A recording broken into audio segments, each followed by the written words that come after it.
Everybody on the dance floor. Let's groove. Where you at now? Let's groove. Come on now. Let's groove.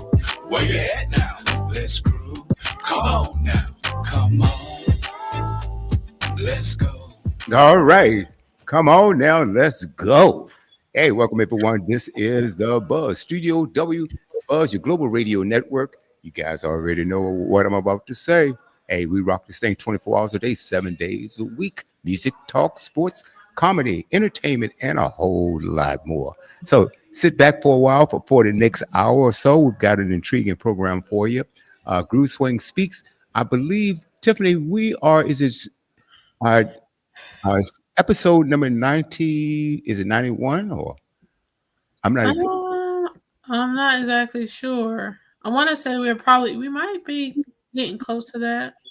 okay. I think it's 90. I think Robert came on. Fellowman Robert Hicks was on last week, and I think he said that we have surpassed or at least reached 90 episodes. Wow, time flies. We've had some awesome episodes, and tonight will be no different. So, welcome to the set. My panelists, Tiffany Hilliard. Hopefully, a few of our other panelists will be able to join us. My brother, I know Robert has a leadership meeting today, so he won't be able to be with us. Right. Then you have Tier and Nakaya. They're on the West Coast, and it's only 4:01 p.m. there. And if you have ever visited or lived in Southern California, their traffic is crazy. It is absolutely nuts. Our Mhm. guest, he's shaking his head. As a matter of fact, he knows a little bit about Southern California himself. And also, prayers go out to my brother Clayton. He's recovering from surgery, so he didn't think that he would be uh, uh, up enough to join us, but he's okay. I've talked to him. He's recovered well. So anyway, well, without further ado, let me introduce to you our featured guest tonight, and this is Fellowman my groove brother, Warren Gibbs. Okay, proud member of Fire Groove. He's a mental health therapist who's through resilience bounced back after a season of discernment to return to school and get his master's degree and help youth not make the same mistakes he made. Currently working as a dual licensed therapist, both in North Carolina and California. Welcome to the set, fellow McGibbs. Hey. Appreciate you, my brother. Glad to be here. Always a pleasure to be involved with the family and see what the family got going on. And yes, Southern Cal fight on, a proud Trojan alumnus. Yes. I know the school well, and that's one of the finest schools in the country. So we're going to talk about your journey to there, and also I really want to talk a lot. Let's see, brother T is trying to get in. We'll wait for there he is. Let's find out. Okay, and meet fellowman Tier Van Meet. I believe you know Tier. Peace Grove, yeah. All right, Mhm. Tier. Hello there. Yes, brother. Yes. We have Fellowman Gibbs on, man. Warren Gibbs, and we're just What's talking up, about him. Warren? How are you, sir? Yeah. I'm good. I hope you are, my brother. Yeah, we were talking about him being a proud Trojan. Yeah, so, let's I'll go be right back a back, little. you guys. Okay, no problem.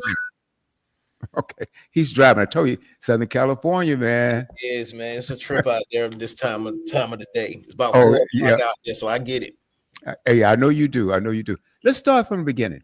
Now you went to college. You got your bachelor's where? Elizabeth City State University. So if any of my Viking alumni getting ready to celebrate homecoming this weekend are on Viking Pride 3 times. Okay, absolutely. Now let's go back a little bit. Mhm. And you were talking about. I'm going to say this a different way. Coming up, you went through some things, and you want to tell us about that, and how did you pull yourself up, get yourself together, and led to where you are right now? Appreciate it, my brother. Yes, I can say I am what's known as a living testimony. I've had my pitfalls, I've had my downfalls, and resiliency was key when I went through some hard transitions in my life. I was married and it was a very toxic relationship, very, very emotionally, verbally, just toxic. And it led to certain situations that I thought I would never get myself out of. Literally thought I would never get myself out of. I learned that my ex-wife was dealing with some mental health struggles. And I wanted to get a clearer understanding from another perspective, because in our communities of color, you know, we look at certain people and some of the demons that they have, and we judge very harshly, like, you know, and going back to school. Thank God for Joe Biden and loan forgiveness, because I never thought I was going back to school. I went to Elizabeth City and I was a music industry studies major. Like, I did radio. I was trying to be the next, before he got in all that trouble, Bad Boy Records. I was trying to be the next P. Diddy during that era before all of the craziness happened. Mm. But when loan forgiveness happened, someone I was cordial with at the time said, Gibbs, just send that letter and about financial hardship. And I got it, and it was granted. And by the grace of God, I was able to get back on, you know, FAFSA and everything like that. So I tell this story and like the joke, like I'm the social work Tupac, because what happened was I tried to go to NC State. Took a whole year because there were prerequisites that were needed to join their Masters of Social Work program over there at the Wolfpack. So I took a whole year and took classes at Wake Tech and passed and met the requirements and everything. And I remember getting into NC State. Like, I got my acceptance letter and everything. So I'm celebrating. I'm telling everybody. I'm meeting professors. A week before I was supposed to start classes, however, they rescinded my offer, the graduate admission school. So I want everybody listening. I hope somebody from NC State listening right now. I still got mine. I pick on them all the time. And I didn't get discouraged. I didn't beat myself up. I literally just went to see what schools offered a spring Masters in Social Work program I could start. So the two choices were Louisiana State University, LSU, and USC. And USC walked me through the process. They told me how I could waive the application fee. They literally, every step of the way, the whole 2 years I did graduate school, walked me through it. And while I was attending, I actually got done quicker than I was supposed to, because they started the integrated social work program, which means more hours of clinical practice and less classes. And I just found my niche, bro. Like, I literally got into social work. It wasn't work. It wasn't hard. It wasn't like I struggled with too many classes. I was all honors when I was at USC. I almost made like the dean list. Okay. Had my financial struggles because, again, I'm in North Carolina taking classes remotely. In California, I'm sorry, the cost of living out there and tuition and everything out of state was high. And if it wasn't for the help of USC Telehealth, if anybody's listening, I love y'all to this day. I got my practicum there first. I got the clinical director to I blew her away during the interview. And then when the opportunity came and I was having financial hardships with tuition, she said, apply for the PCP program. They were giving away scholarships. Because I was feeling defeated. I had to do an extra semester at USC because I couldn't find a field study. Literally, the job I had at the time versus the requirements that the school had, I couldn't find a good fit in order to do my clinical practice I was needed for graduation. And I got into USC Telehealth, and she said, I want you to do your essay and apply. And I said, well, you do understand I work. I'm a grown man, 40-hour work. Well, you know, trying to be arrogant and everything, like I'm grown, I'm on my own. She said, tell them you disenfranchised anyway. You a man of color, y'all always. And I felt at first I took like it was a little undertone, a jab to it, but she's right. And I actually qualified for both of their scholarships. One was $10,000, one was $30,000 to help me finish the last 2 semesters of school. And I took the $30,000 one so I could finish and then walk that stage. And I just remember like it was yesterday, bro. Last thing I'm gonna say, sitting in them stands at LA Coliseum and tears flowing because I lost so many close to me. I had an aunt that supported me through my endeavors. I had a cousin that supported me through my endeavors. My man that rooted me on when I was walking towards that stage, he passed away that November after I graduated. And I never forget these people that were there that supported me and encouraged me throughout my journey. And I live for them. And because of love and many other mishaps that can happen in our marginalized communities, I almost messed it up, almost gave it away, almost became a statistic. And I don't want to see none of my young Black brothers go through that. I currently work with Black youth in North Carolina, couples, all kinds of people. I got all kinds of niches in North Carolina, but I also work with probationary youth in California Mm-hmm. them the right way so they don't end up taking some of those paths I did. And Right. now I'm blessed to say I feel like I found my calling, and this is what God wanted me to do. Right. And what I found is that you said because of the relationship that you had with your ex-wife, she inspired you to, that in some ways that inspired you to go and change your major to mental health. Hmm. And what did you find?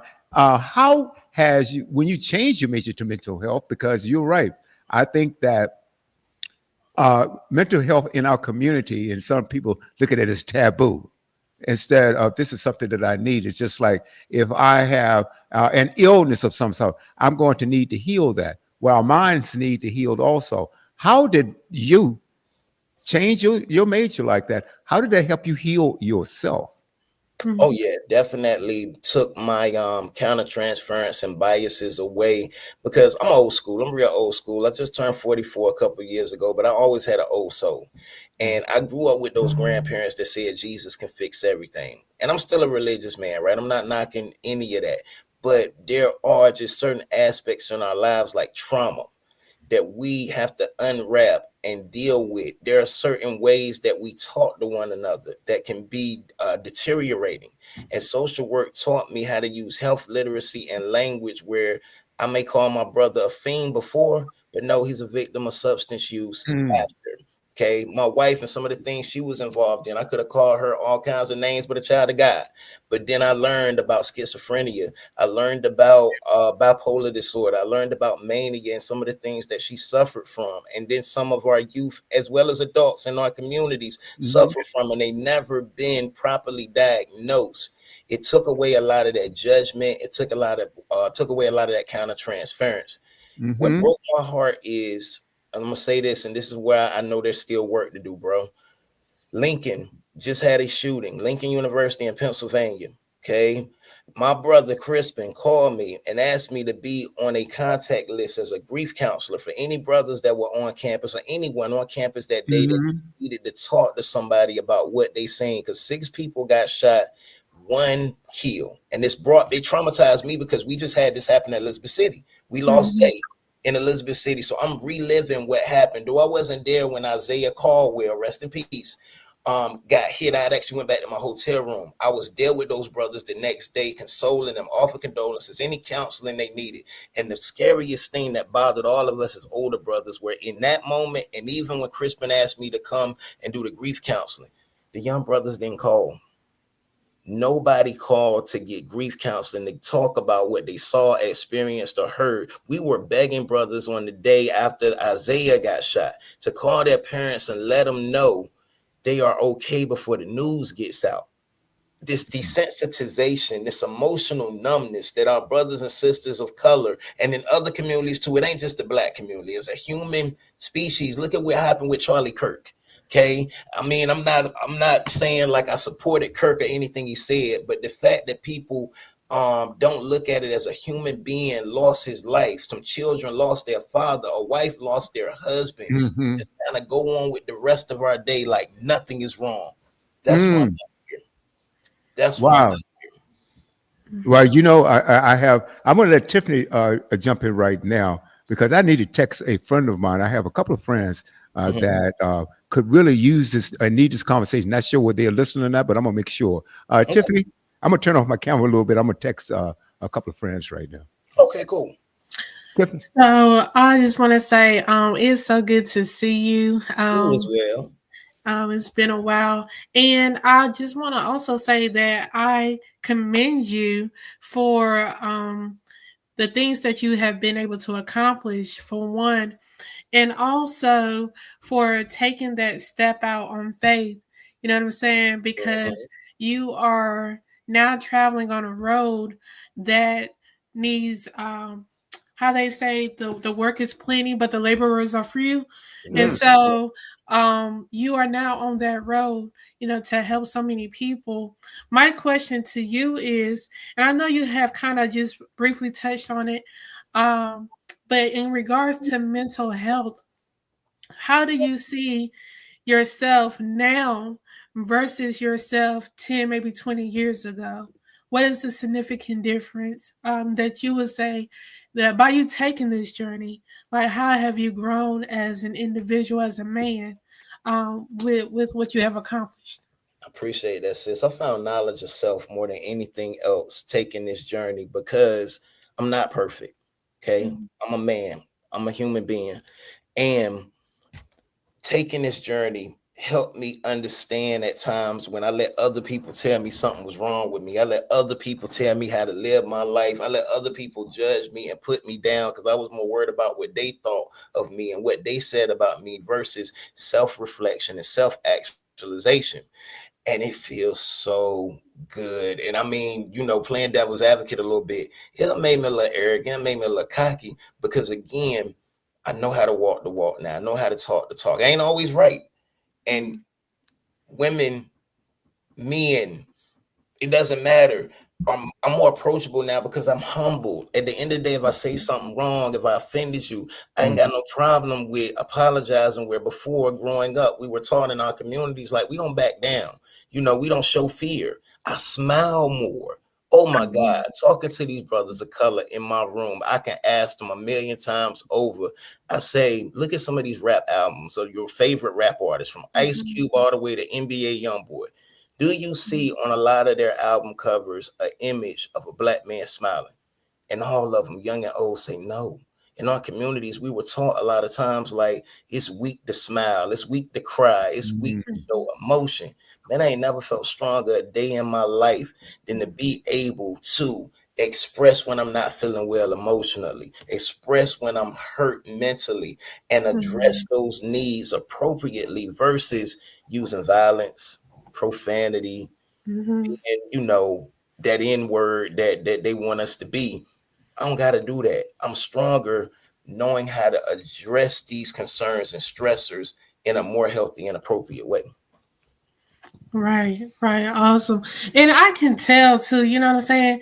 Just by when individuals when they decide to, how you say, take the high road or take get involved into higher education, and they start to develop their mind as to the things that they read and to the things that they participate in, that right there is a whole nother like growth level. You know what I'm saying? Things that you wouldn't normally look at or consider, or people you wouldn't normally talk to or interact with. You know what I mean? That's Yeah. just a major growth step. And again, I applaud you so much because I can see it and I feel it coming from you. You know what I mean? And I can also tell that there was probably a lot of nights that you probably cried behind this too. You know what I'm saying? If you will, can you touch on that? How was that, you know what I'm saying, taking these classes? How was that for you? Yeah, man. Like there's tears of joy now. I still Mhm. now look at my life and some of the things because I went down some very dark roads, dealt with some very toxic people. And now when I look back over my life, because I'm about to drop another album, bro, and that's gonna be the album title. That is the album title of my next album. So I'm gonna go ahead and plug it real quick. When I look back over my life, I cry because again, it brought me back to who I really was. Cause see, you young black men, more than any other population, we start off innocent. At the end of the day, we don't know right from wrong. We start out as babies as just a totally innocent human being. And then the experiences we go through in our communities, who we are around, who we deal with, who we family with, and so forth, often toughen us up and put this hard shell on us where we tough on the outside and all this stuff going in on the inside. And it leads us down roads where we are people we actually are not. We're trying to be tougher than we really are. We're trying to be harder than we really are. When really we're doing that so we can get back to this person internally we used to be. Think about it. Black folks get rich and want to move to safer neighborhoods. And sadly, a lot of those safer neighborhoods don't have people in them that look just like them. And then the contradiction of that is you ain't safe because everybody now see you as the threat in this community, being a person of color and what they know from the news and media of the stigmatization of people of color. My brother said it best, and I hope he listening. Ice, I never forget this. It still resonates with me to this day. Before I even became a grad student or social worker, the only nation a man of color feels safe in is the imagination. Mm. Man, he said that, and it still hit me to this day, bro. And what I'm trying to do is show my young black brothers, you matter, okay? Because there's just too many resources and media out here that make us feel like we don't have a place anywhere to stand. Mm-hmm. That's what makes me cry at night. And when I touch a young man, I was just in a session with a young man now. It just felt good having him walk out with a smile on his face and a better sense of self from the things that we were talking about and preaching about in our session. Yeah. How, if you can, if it's not too much for you, can you tell people a couple of things that you went through as a youngster? You know what I'm saying? That now you look back on it, you like, man, I wish I could have did this different.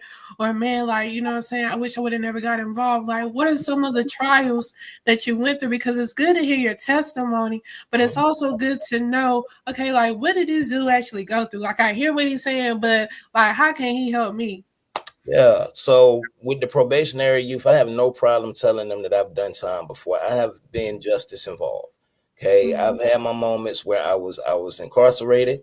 I've had moments where I was accused of things that I didn't do. I've had moments where people looked at me like I was just no good based on who I hung around, who I dealt with, who my family was at times, right? There were times I judged myself. I would look in the mirror and hate who I saw in the mirror. In my marriage, I married a woman that wanted nothing more than to destroy me financially, emotionally, physically, verbally. I lost a daughter in my struggles. She will always be my baby. I got friends now that tell me, like, Warren, let it go. And I didn't lose her tragically. This little girl is somewhere, and I will never know where she was because they that's no reason I decided to do social work.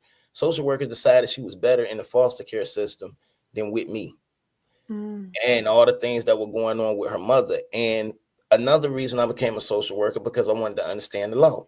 Why they did certain things to me while I was going through all of the notions of custody battles and separation and divorce and, dealing with women that, told me one minute that everything was all good and the next minute it ain't. My boys, grooves are on this side. They joke, they call me Mr. Emotional, and I have always been Mr. Emotional. But I learned through social work as well how to manage those emotions. Mm-hmm. Okay, you're not safe, you're not good if you cannot control your emotions and your actions. Emotions lead to actions, and if you can't control those two things, you in crisis, and crisis can cause some of the most severest moments for you and put you in situations you really don't want to be in. Right. Right. Wow, that's, my heart goes out to you, and I hope and pray that you do find your daughter and you guys are able to reconnect, because that's Right, big right there. Mhm. right. Hey, one of my avid listeners, as a matter of fact, one of my favorite listeners, Mrs. Jacqueline Whitfield, she said powerful statement. And she's also a mental health professional also. She's a nurse. And so thank you so much for tuning in to that. Warren, I want to ask you something. Mhm. Because Tiffany asked the question, she said, do you ever look back, and I'm paraphrasing Tiffany, ever look back and wish you had done things a different way? My question is there danger and say, man, I wish I had done this 10 years ago. I wish I had done this 15 years ago. Is a danger blaming yourself or revisiting that in a way of looking at, well, I wish I had, or, you know what? I went through some things and now I'm better now. What is a better approach internally? Say the three of us, we're talking to ourselves. Mhm. Um, should we say, well, I wish I had of, or, I went through that and I'm not going through that anymore and I'm not going to revisit that? What is your take on that? God puts nothing more on you than you can handle. And I lived a majority of my life before doing this social work thing, brother, living in the past. Woulda, coulda, shoulda. And it ain't healthy. And in many of my sessions with my clients, I am teaching them how to let go of that inner child. See, those negative emotions come from often moments of regret and resentfulness over something we did not do in the past. And I still have moments of reflection. It's okay to reflect, but we can't hold on to that. Like, man, I should have married this woman. Man, I should have been in this organization versus that organization. Man, I should have never let this one go. We probably be married with children now. Like right now, honestly, I have no biological children at 44 years old. Still trying, in the right situation come along and everything. We still trying. But I'm not sitting here looking at it like, why, God? Why haven't I had children before? All my friends have. I got classmates that are grandparents now. Why not me, God? No, God said, this is why you. So my purpose and my journey is not fulfilled yet. And had I not went through those trials and tribulations, I wouldn't be where I'm at today. So no, we're not going to sit back and look at it like there's anything to regret or resent. That helped make me who I am now. Mm-hmm. And how do you, let's say you're counseling someone on this very thing here, let the past go, take the good and throw that other garbage away. What techniques do you teach them, or how do you tell them, say, okay, you can't be doing this? Because, the mind goes where the mind wants to go. And a lot of times it goes to the path of least resistance, which is falling back on our past. How do you teach them to let that go? My favorite approach, especially because I also work with the neurodivergent, it's called executive functioning. Imagine talking to a man of color, my brother, like yourself, that has been justice involved and never felt like he was free. Okay, never felt like he owned anything, never felt like he had control of nothing. And executive functioning teaches you that autonomy. See, I don't tell them they need to change nothing. I don't tell them you need to do this, you need to do that. I give them the option. We just sit there and devise strategies together. One approach I use in all of my therapeutic sessions, I don't care if you're a black man, green woman, yellow Asian, yellow pineapple or something, right? I don't matter. You come to my session and we talking executive functioning. I tell you that I am the coach.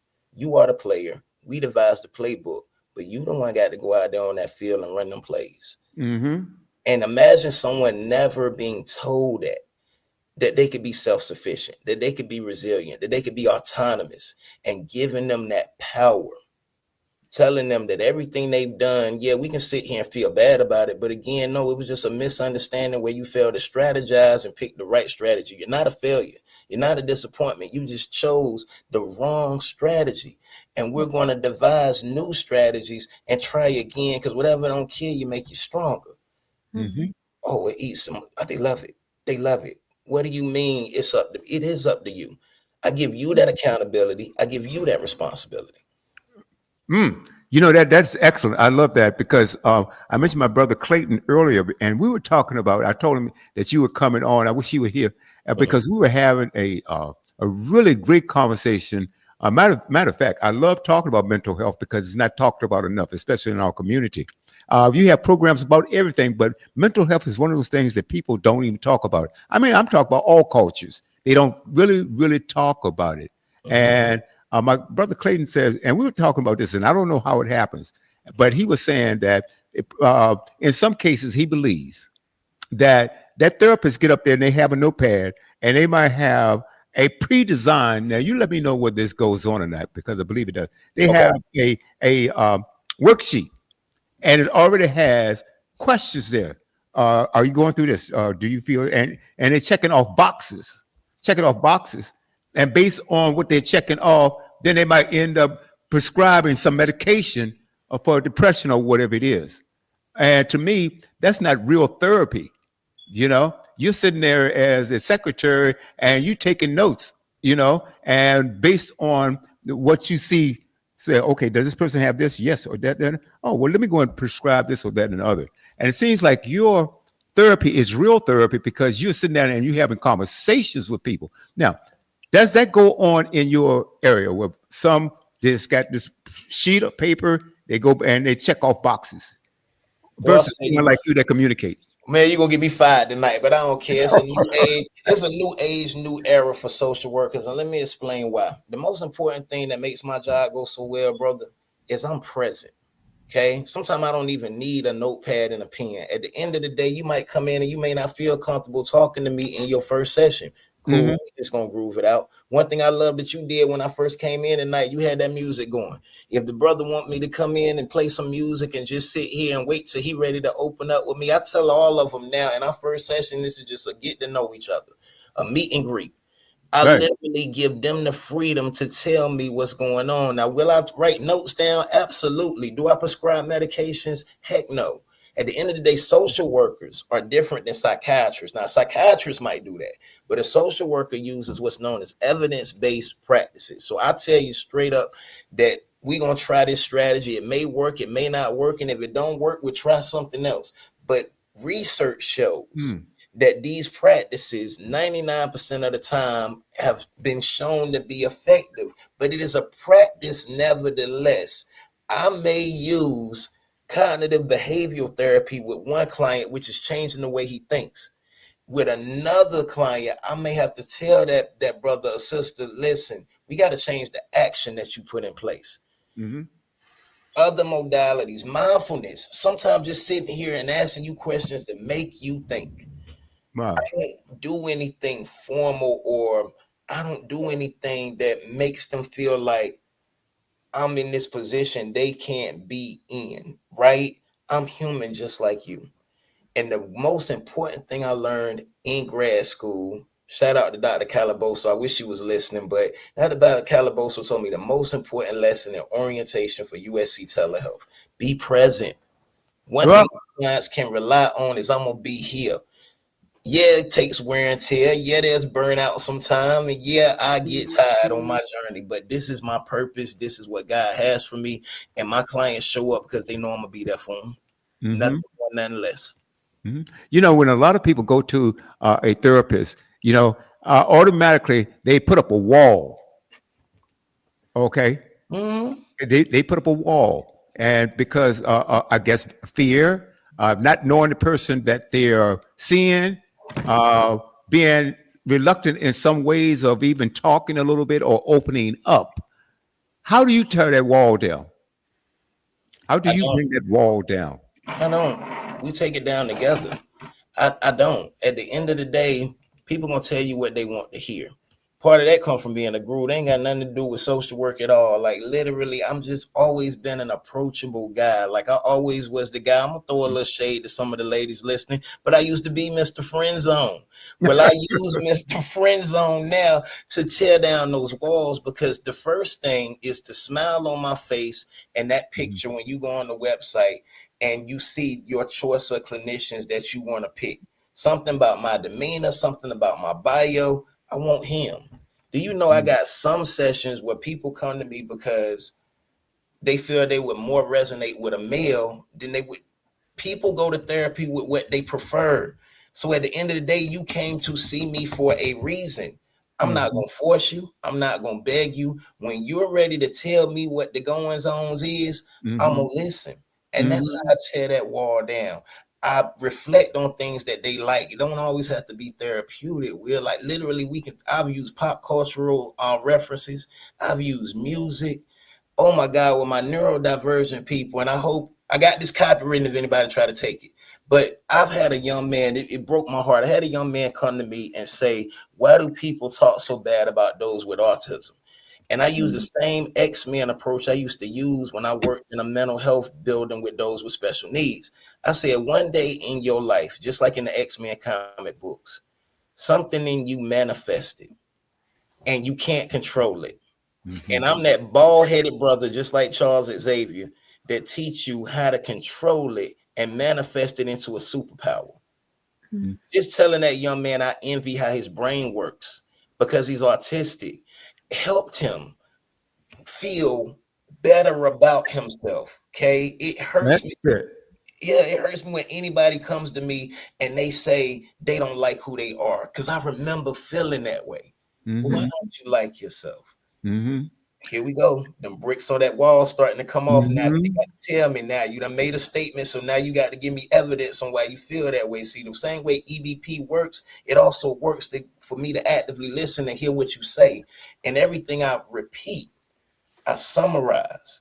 And if I get it wrong, I ask them to correct me. I give them that autonomy and that independence. I don't even say things like, well, Will, let me get this straight.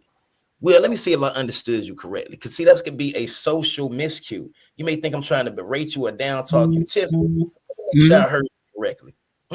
Tiffany, correct me if I'm wrong. Will, if I say anything out of the way that was not what you said, brother, correct me. I don't mind you interrupting me. Oh, Rick's coming down.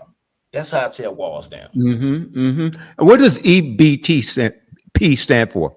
Yeah, shout out to my sister putting that in the chat room. It's evidence-based practices. So the Great. modalities we use as social workers, research shows that in a majority of cases and tests, they have proven to work to battle different things such as anxiety, depression, and so forth. Okay, outstanding. I noticed something. While you were talking, I was jotting down a few notes, and one thing I looked at, I wrote down is passion. This is what I see coming through you. So you're emanating that, and so it's just like people feel. You can feel somebody's vibes. Okay, just like when I was talking to you over the telephone, I enjoyed, even though we talked briefly.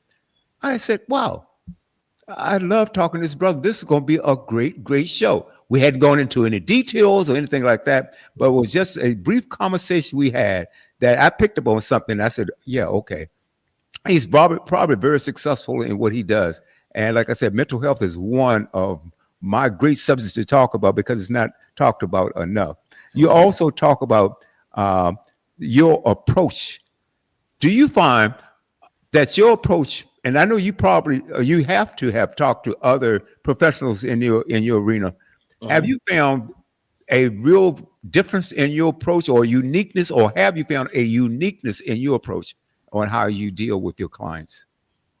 Definitely. But it wasn't that I didn't talk to my peers, because I do the same mistake every human being does, and I don't mind admitting that in a session. And what I mean, when you new at something, you're gonna be nervous.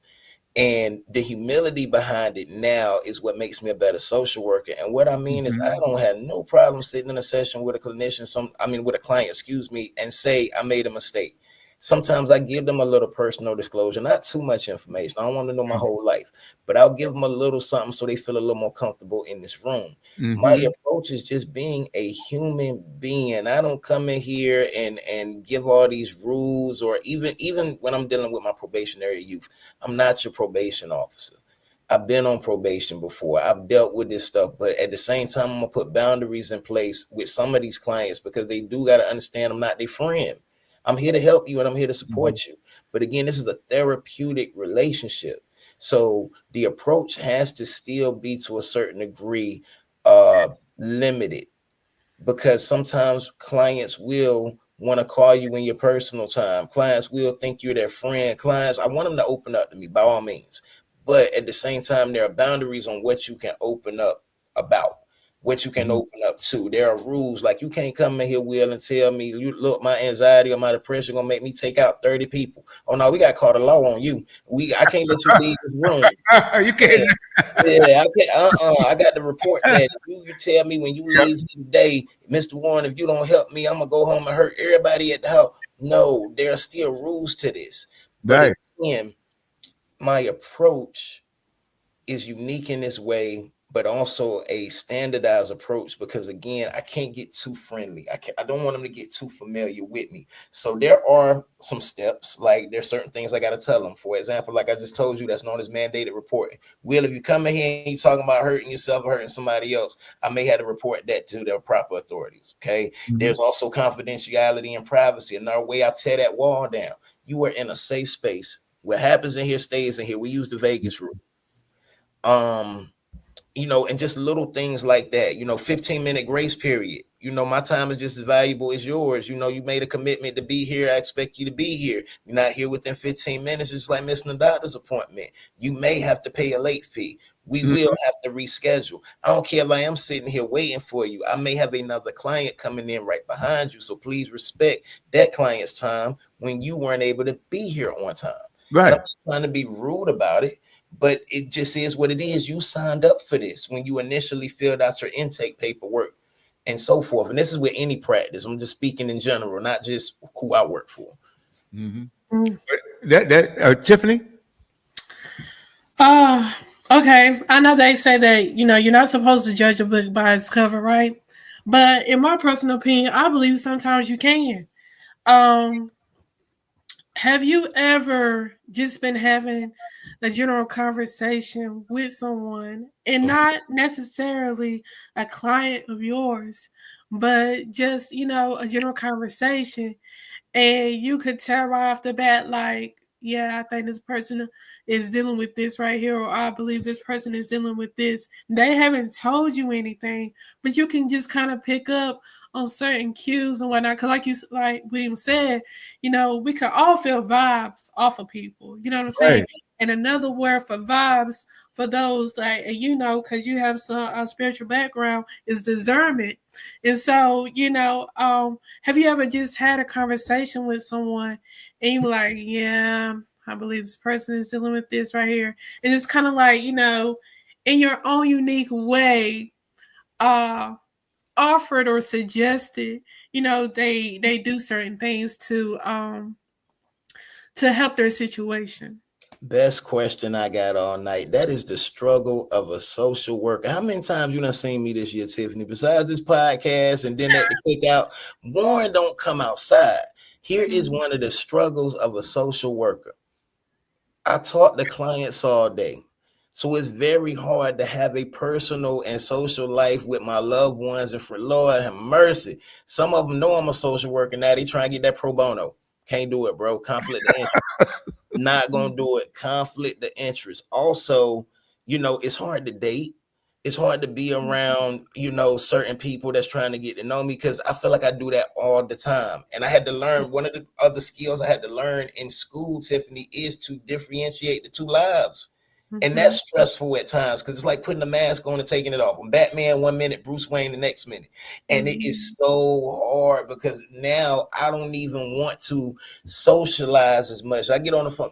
I'd rather you text me than call me. You know what I mean? Tell me what's going on. Or, when I step outside now, it feels like a privilege more than just something I normally do. Like I got to pop out and show, like Kendrick Lamar or something. I got to make guest appearances, because again, I'm hearing, and I don't mind. Like I went to Clave this year.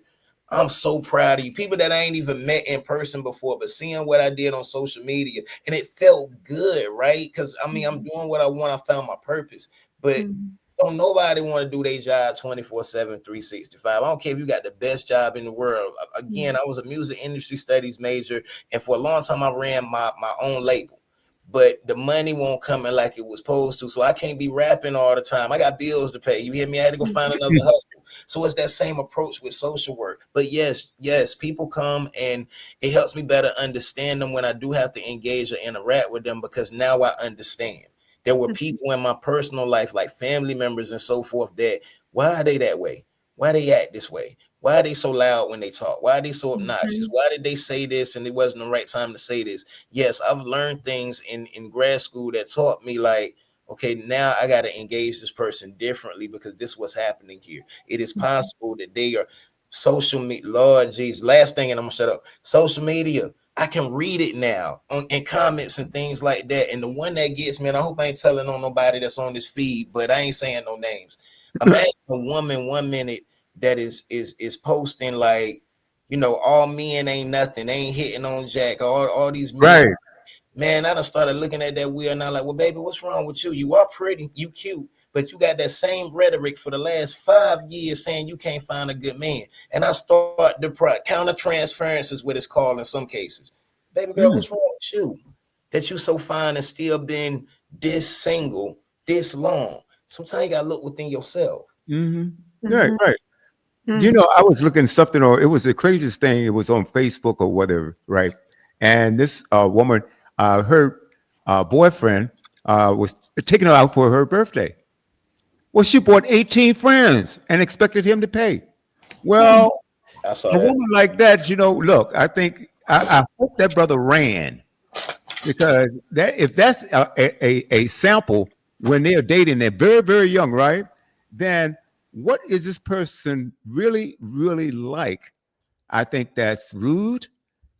She didn't care. obviously, and she's having some real. She has to be having some issues. Now, I'm not a therapist, Mhm. but that instance like that would tell me, and something is desperately wrong. What does that tell you, brother? I've begun Oh, to antagonize social media because everything that I learned and got licensed and certified for. See, that's what makes your social work. I'm sorry, you got to have the documentation. But Facebook, for so long, and I was one of them, guilty as charged. You got so many Facebook pastors, so many Facebook mentors, so many Facebook therapists, and they give you this mindset if you're not already aware of what's going on, like this stuff is real. Okay, I really, really thought about that scenario because they put it in different ways on different forms on social media, but always that same message at the end. If you're dating somebody and she bring her friends along, does it make you a real man if you pay for her and the friends? That ain't. I will be a woman. You hear me? I'll be a woman. I don't gotta be no real man by show, and that is sadly the mindset of some of these young women, some of these older women. And the problem that I do even before I became a social worker is I blame us. Because if you think about it, a woman is woven from man. You got so many women out here that's hurt over something a man did that even if a good man came in their life, they wouldn't know how to deal with them. They wouldn't even see him coming.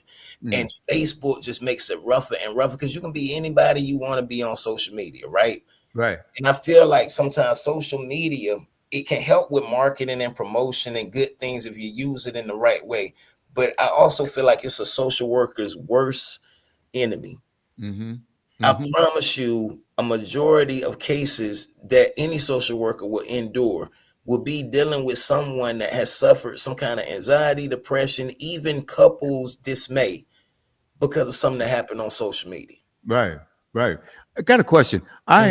have you have a someone that one of your clients, your patients, uh, something happened, or let's say someone did something to them.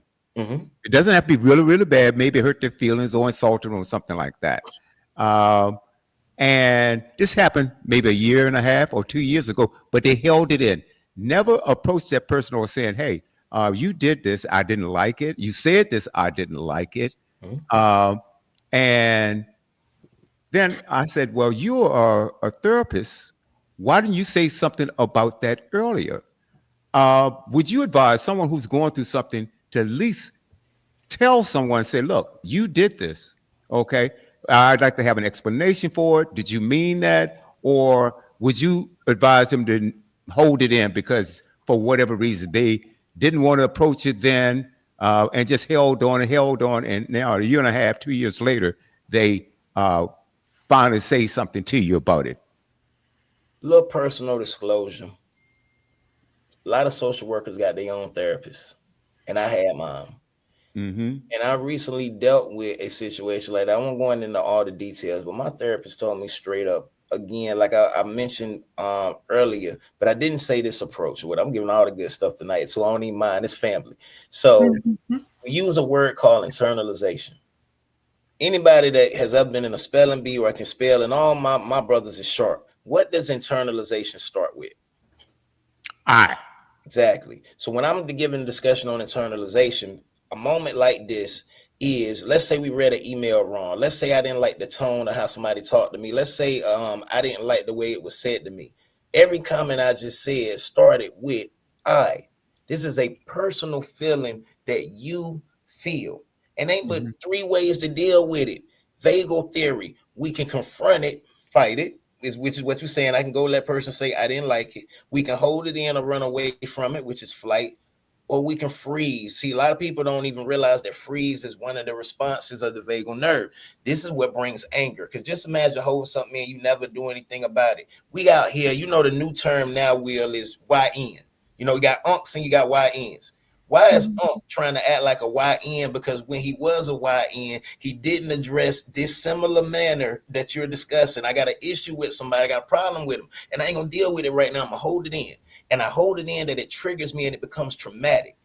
I Mm-hmm. heard of a story one time, and I don't know if it was real or not, but one of my boys, I think it was one of my LBs, told me a long, long time ago growing up, he remembers somebody getting touched the wrong way by somebody, held it in, never said anything. Then one day they were older, grown men, these tough guys, right? Say he walked right up on a dude and shot him dead.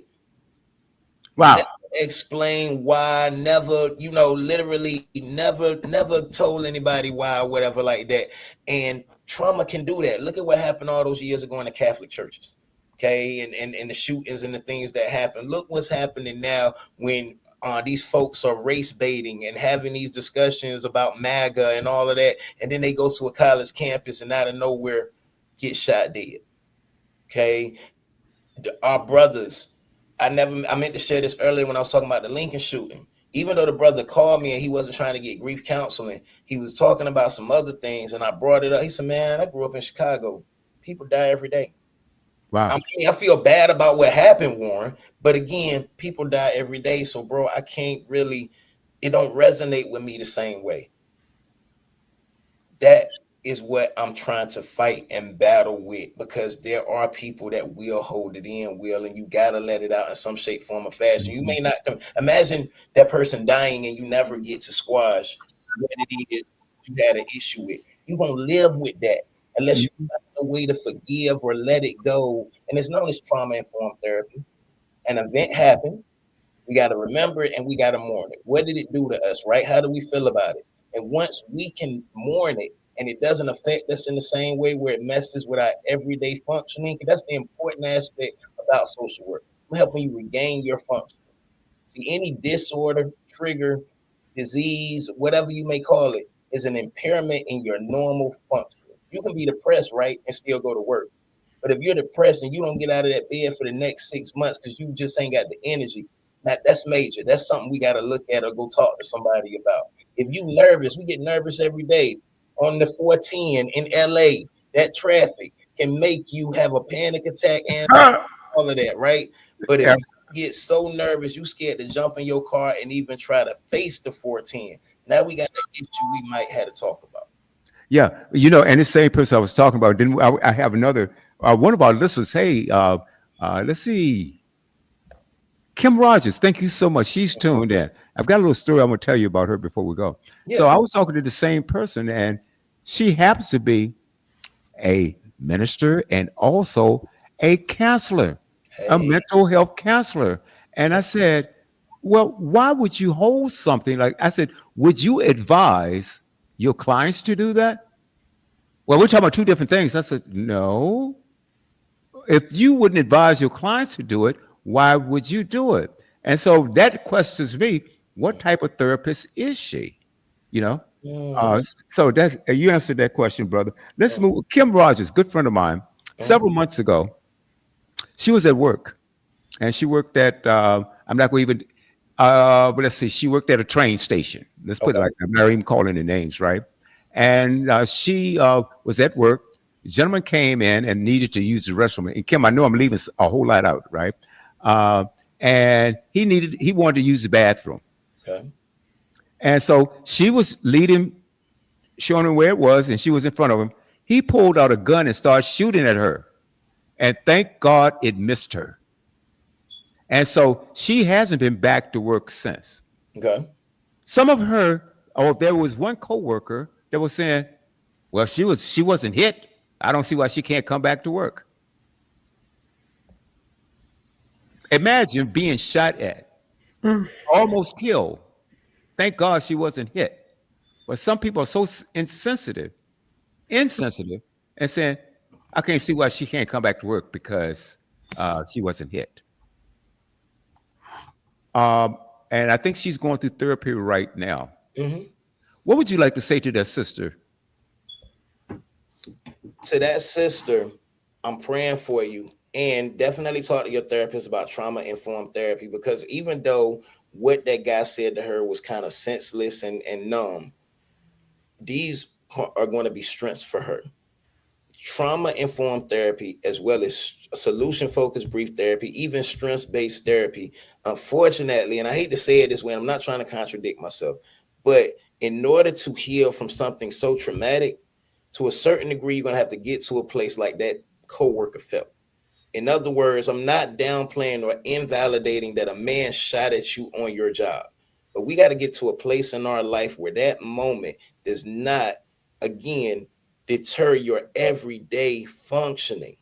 Okay. Because at the end of the day, you still got basic fundamental social hierarchy of needs that you got to do every day. Okay. She is traumatized about going back to work, but you still got to eat. You're still traumatized about going back to work, but you still got to pay bills. And at the end of the day, you wouldn't have made it as far as you have now without, even if somebody just bring you a plate every single day until you get past this, you're still eating. You still got a roof over your head. And I'm not, again, not invalidating how she feels. She went through something very traumatic. But trauma informed therapy, EMDR, are just some of the approaches that will help you bounce back after something that tragic happens. Okay, there were people that were in Columbine that had to learn to move on. There were people that were in Sandy Hook that had to learn how to move on. People that survived 9/11 that had to live. And I know it may sound like I'm sounding insensitive, but again, this is the resiliency about it. Because even though I wasn't there in person in the flesh wheel, I went through 9/11. I went through Sandy Hook. I went through Columbine. It affected me as well. And sometimes my level of trauma is not as severe as her level of trauma. But we got to try to find that here. Okay. No, it's not right what old boy said to her. Just get over it. No, you really had something traumatic happen to you. But what is it going to take for you to bounce back? Will you need another job? Okay. Do you need to go get something to protect yourself? What about that trauma? Is it loud noises? If you hear fireworks, does that trigger you? You know, these factors we need to unwrap so we can learn how to handle getting back out there. And it's so hard because look at sexual abuse victims. Look at women that have been raped. Look at men that have been in prison and been raped. These are very severe, traumatic moments, right? But you're still alive. You're still here. So what do we need to do? Sometimes exposure therapy has helped people that went through a traumatic moment. You say exposure therapy. Does that mean sir, back on the horse? Reliving the moment, going back to that environment, even though that gunman is not going to be there anymore, going back to that environment and standing in that place where it happened and working through your emotions and how you feel. Therapists use exposure therapy with trauma victims sometimes. Haptic therapy is one that I'm using now, that I'm getting into. Have you ever heard of haptic therapy? No. So if you ever played the new age video game consoles, Tiffany, PS4, PS5, those type of things, what is something that controller is going to do when you play certain video games? Vibrate. Yes. So haptic therapy they have created, it's a company out there named Wooger. And the reason I got into haptic therapy, I was a little selfish. I needed some self-care for my birthday. And I bought a haptic vest, not just the controller, but the vest. Man, I can cut music on, I can play video games, but the way it's therapeutic is for PTSD victims, which is what I believe the lady you mentioned in the scenario is going through.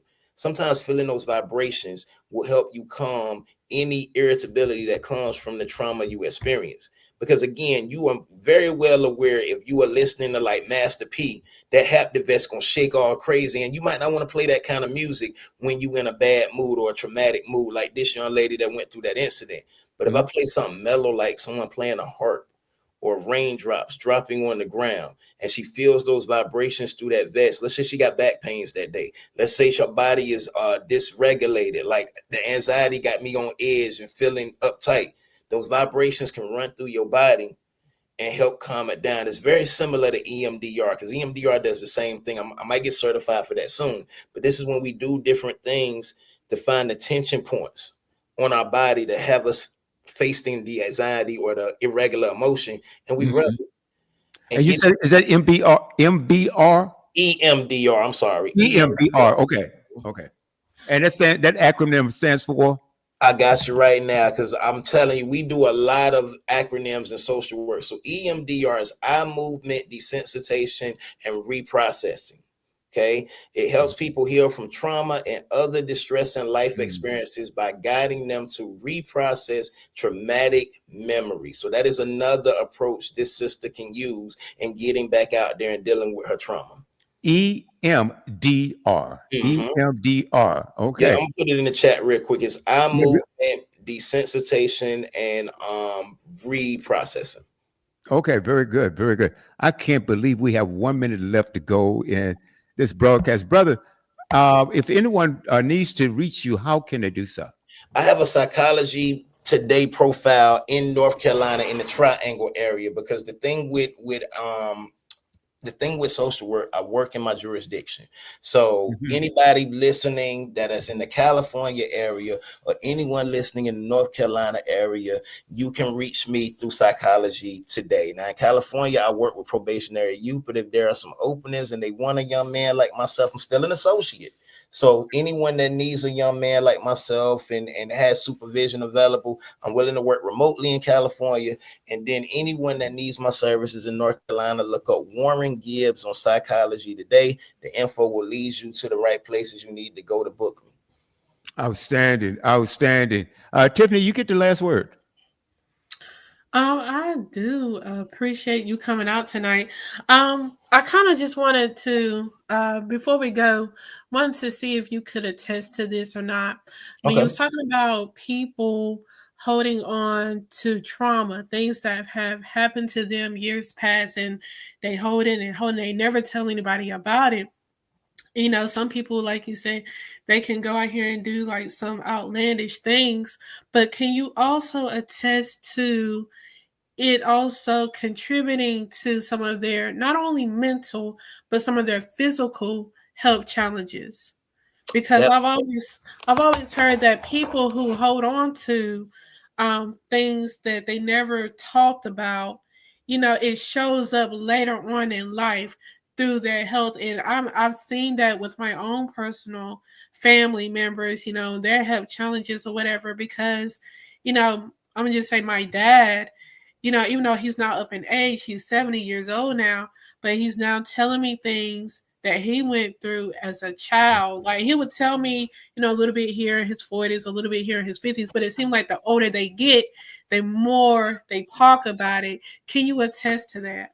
two things real quick before we go. The biopsychosocial model is how I explain this in therapy. These are the fundamental stressors that you're mentioning that affect someone's emotional, mental, and physical wellness. They all intertwine.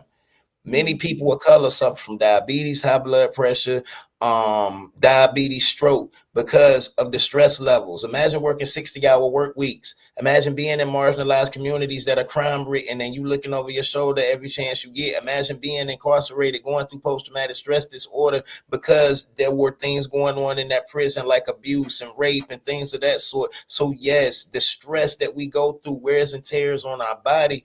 And now people are just starting to realize in this new day and era how important mental and physical health go side by side. Heart attacks from high blood pressure because you were stressed out about something. You probably never smoked or drank or had anything salty a day in your life, but the stress. They said Martin Luther King Jr., when they did his autopsy, his heart looked like that of an 89-year-old man, but he was assassinated at 39. Yes, mental illness and unwellness can affect you physically. Okay, then that's the biopsychosocial. And then what was the other one I just said?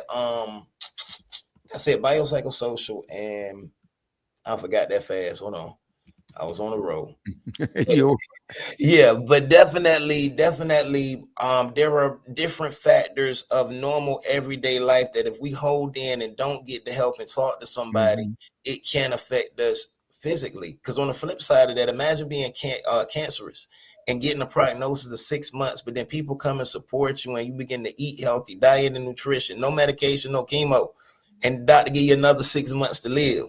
That's how amazing sometimes these factors biologically can affect one's mental and physical well-being. Wow. Mm-hmm. Mm-hmm. Well, Brother Warren, thank you so much, man. You've been a blessing to this program. I want to thank you. And I'm sure this conversation has helped someone. I'm sure it Yes. has, man. So thank you guys. Thank the audience for listening. Have- Valua Brand, Jackie Whitfield, Kim Rogers. Let's see, someone else earlier, and they were talking about you, brother. Was that Ice. JR videos? Oh, that's Iceman. my guy. Yeah, that's Iceman. That's the one that gave me the quote I used earlier about the only nation we feel safe in is the imagined. Ice gave me that. Fellowman Yeah, Iceman Reed. Yes, sir. absolutely, absolutely. Yeah, well, as a matter of fact, he's been on the program as well. Yeah.